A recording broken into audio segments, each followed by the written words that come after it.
ես ցանկանում եմ նախապատմություն ասել մի փոքր, ընդհանուր առմամբ երևի թե շատերը գիտեն, որ ես մասնագիտությամբ ճարտարագետ եմ եւ իմ ամբողջ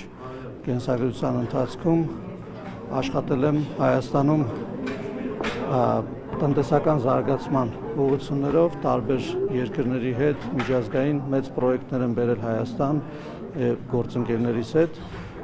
եւ իհարկե իմ կենսագրության ընթացքում զբաղվել եմ քաղաքական գործունեությամբ եւ դրա հիմնական մղողուժային է եղել, որ Հայաստանում պարբերաբար ընտրություններ են կեղծվել եւ Հայաստանի Հանրապետության ժողովրդի կամքը չի արտահայտվել եւ ինքս շատ լինելով նաեւ պատասխանատու եւ ակտիվ քաղաքացի մշտապես մասնակցել եմ քաղաքական միջոցառումների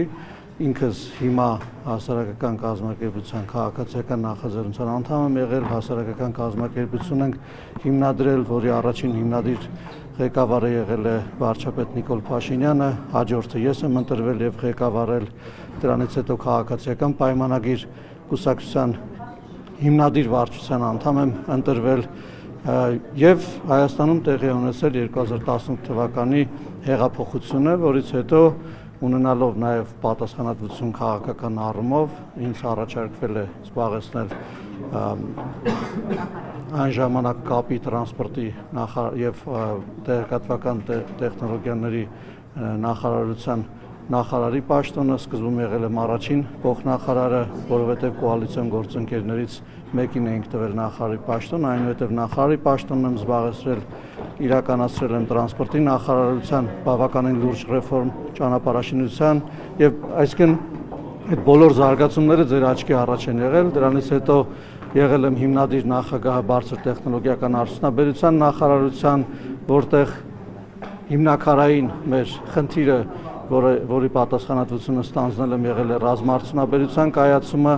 ինչպես նաև բարձր տեխնոլոգիական ոլորտում շուրջ 5 անգամ շրջանառության ավելացումը, որը հենց այդ տարիների ընթացքում է տեղի ունեցել։ Մենք ռազմաարդյունաբերությունը կարելի ասել, որ 0-ից Հայաստանում հիմնել ենք եւ այսօր արդեն $5 միլիարդ շուրջ եռամյա պայմանագրեր են կնքվում, դրանք այն ամենի արդյունքում են, որ հենց այդ տարիներին են բոլոր ռիսկային հարյուրավոր նախագծերը, որոնք մեր ընկերությունների կողմից, գիտահետազոտական խմբերի կողմից եւ նաեւ նախարարության ու ռազմաարդյունաբերական կոմիտեի կողմից, պաշտպանության նախարարության կողմից առաջադրվել են եւ ֆինանսավորվել են եւ ես հիմա որից հետո 2020 ինչպես գալիս եմ մեր օրը ես ընդամենը ուզում նախապատմություն ասեմ, որովհետև դուք հարց եք տալիս թե ինչով է պայմանավորված, ես հիմա պատասխանում թե ինչով է պայմանավորված, հույս ունեմ, որ հետաքրքիր է ամեն դեպքում հետաքրքիր է համագումարին չթողեցին մասնակցել։ Հարգելի գործընկերներ, քանի որ շատ կարևոր է այս իմ ասածը, որովհետև պատճառահետևանքային կապի մեջ է այն բանի հետ, թե ես ինչու չեմ առաջադրվում քաղաքացիական պայմանագրի մեր նոր ցուցակով, խնդրում եմ, որ թույլ տաք ես ավարտեմ, որովհետև շատ երկար չի տևի, այսինքն ես մանրամասների մեջ չեմ խորանա։ 2021 թվականին քաղաքացիական պայմանագրի ցուցակով ընտրվել եմ ազգային ժողովի падգամավոր, այնուհետև ազգային ժողովի փոխխոսնակ։ Ես տեսել եմ, որ Հայաստանում ժողովրդավարությանը վտանգ է սպառնում եւ ինքս նորից ներգրավել եմ քաղաքական process-ների մեջ։ Այժմ այս պահին ես տեսնում եմ, որ մենք անդառնալի կետում ենք գտնվում այն առումով, որ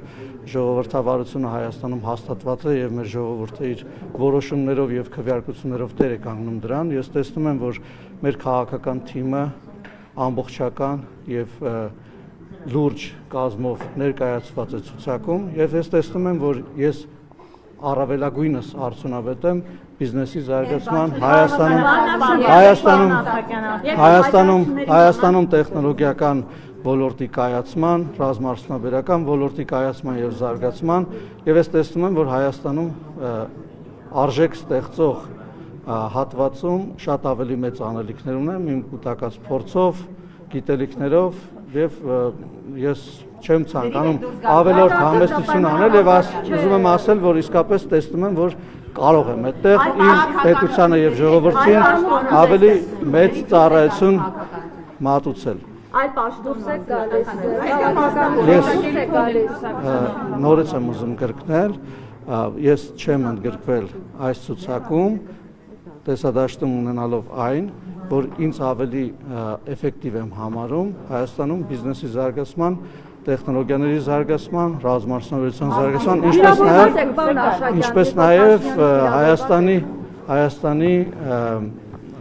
մրցակցային առումով բարձրացման տեսանկյունից, որտեղ դուք գիտեք, ուզում եմ մի բան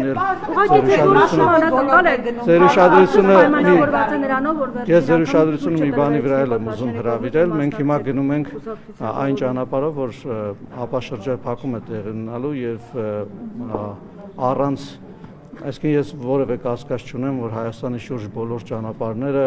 ապաշրջափակվելու են եւ այս առումով Հայաստանում տնտեսությունը կարիք ունի մրցակցային լինելու, որպեսզի կարողանա դիմանալ շուրջը եղող երկրների։ Եթե այդքան ձեռքբերումներ ունեք, ապա ինչու չեք ուզում շարունակեք հենց քաղաքականության մեջ։ Այսինքն պատասխանեցի ձեր հարցին, որովհետեւ այն պատճառները, որոնց համար ես պետական պաշտոններ եմ զբաղեցնել, ըստ էության ես ունեմ ընտրության հնարավորություն, որտեղ կլինեմ ավելի էֆեկտիվ։ Այսինքն չեք երգում, որ վիրավորված եք Փաշինյանից, չեք երգում դա։ Կուսակցությունից դուրս գալու դիմում ես չեմ եւ ընդհանրապես ասած հետեւյալն է, եթե իմ գործունեությանը կուսակցական գործունեությունը չի խանգարում, իսկ այն չի խանգարում, ապա ես նպատակ չունեմ կուսակցությունից դուրս գալիս քաղաքականությունից, գործընկերներ, քանի որ երբ որ մենք խոսում ենք գործարարության մասին, ընդհանրապես ինձ համար գործարարությունը քաղաքականությունից անկախ երևույթ է եւ այն կետերում, որտեղ շահերի բախում կարող է առաջանալ, ես ընտրում եմ գործարարությունը եւ կոնկրետ այս դեպքում, երբ որ դե շատ ինձ թվում է, որ շատ կոնկրետ եմ ասում։ Ես ասում եմ հետեւյալը, քանի որ ազգային ժողովի նախընտրական ցուցակում ընդգրկվել է եւ ազգային ժողովի падգամավոր դառնալը կոնֆլիկտի մեջ է մտնում գործարարություն անելու հետ եւ մեր սահմանադրությամբ դա արգելված է, ապա ես ընտրում եմ մյուս ճանապարհը եւ արդեն ասացի թե ինչի համար։ Իսկ ԿՊ-ից նեղացվածություն ունեք, օրինակ համակարգում Ես ձեզ հրավիրել եմ բոլորիդ իմ սենյակ եւ դրա մասին մենք խոսել ենք։ Ինչ անշկում նեղացվածություն ունես։ Միգուցե ավելի պրագմատիկ եք եւ հաշվարկել եք, որ ձեր կուսակցությունը մեծամասնություն չի գրավելու։ Հրաշալի հարց եք տալիս, պատասխանեմ ձեր հարցին։ Իմ կարծիքով մեր կուսակցությունը տանելու է ջախջախիչ հաղթանակ։ Առաջիկա ընտրություններին եւ դրա պատճառները շատ են, չթվարկեմ, եւ ես ինքս կանգնած եմ լինելու այդ հաղթանակի հետևում։